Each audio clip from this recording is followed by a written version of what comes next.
بسم اللہ الرحمن الرحیم۔ السلام علیکم۔ امید ہے کہ آپ تمام دوست خیریت سے ہوں گے۔ آپ تمام دوستوں کو HI اردو ٹی وی کی جانب سے آج کی اس اسلامک ویڈیو میں خوش آمدید کہتے ہیں۔ دوستو، آج کی اس ویڈیو میں ذکر کریں گے حضرت جابر رضی اللہ تعالیٰ عنہ کی دعوت کا، جس کا تذکرہ صحیح بخاری شریف کی حدیث نمبر 4102 میں درج ہے۔ حضرت جابر رضی اللہ تعالیٰ عنہ نے حضور صلی اللہ علیہ وسلم اور چند ایک صحابہ کے لیے دعوت کا انتظام کیا تھا، لیکن اس دعوت میں ہزاروں کی تعداد میں صحابہ اکرام تشریف لائے تھے۔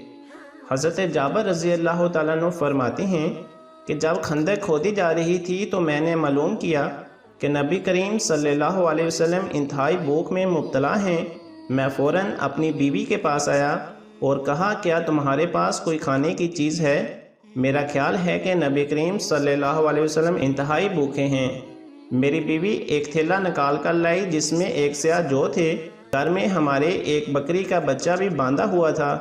میں نے بکری کے بچے کو ذبح کیا اور میری بیوی نے جو کو چکی میں پیسا۔ جب میں ذبح سے فارغ ہوا تو وہ بھی جو پیس چکی تھی۔ میں نے گوشت کی بوٹیاں کر کے ہانڈی میں رکھ دیا اور نبی کریم صلی اللہ علیہ وسلم کی خدمت میں حاضر ہوا۔ میری بیوی نے پہلے ہی تنبیہ کر دی تھی کہ نبی کریم صلی اللہ علیہ وسلم اور آپ کے صحابہ کے سامنے مجھے شرمندہ نہ کرنا۔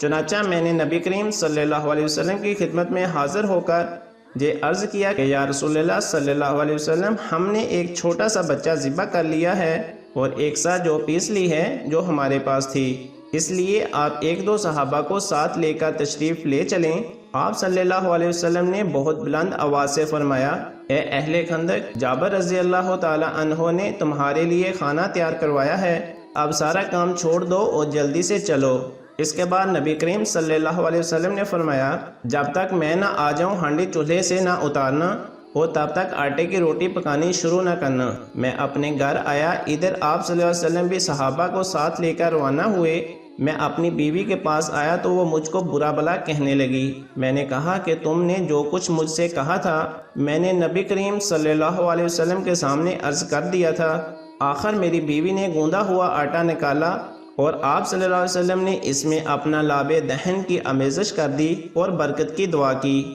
ہانڈی میں بھی آپ نے اپنا لاب دہن کی آمیزش کی اور برکت کی دعا کی۔ اس کے بعد آپ صلی اللہ علیہ وسلم نے فرمایا کہ اب روٹی پکانے والی کو بلاؤ، وہ میرے سامنے روٹی پکائے اور گوشت ہانڈی سے نکالے، لیکن چولہے سے ہانڈی نہ اتارنا۔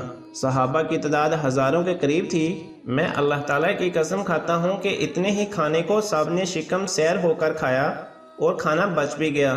جب تمام لوگ واپس ہو گئے تو ہماری ہانڈی اسی طرح ابل رہی تھی جس طرح شروع میں تھی اور آٹے کی روٹیاں برابر پکائی جا رہی تھی۔